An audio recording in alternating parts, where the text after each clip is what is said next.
12వ అధ్యాయం.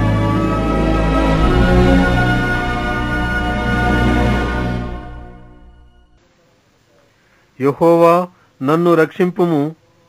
భక్తిగలవారు లేకపోయిరి, విశ్వాసులు నరులలో ఉండకుండా గతించిపోయిరి.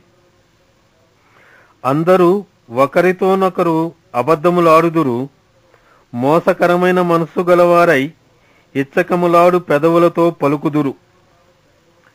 యెహోవా ఇచ్చకములాడు పెదవులన్నిటినీ, బింకములాడు నాలుకలన్నిటినీ కోసివేయును. మా నాలుకల చేత మేము సాధించెదము, మా పెదవులు మావి, మాకు ప్రభువు ఎవడని వారనుకొందురు.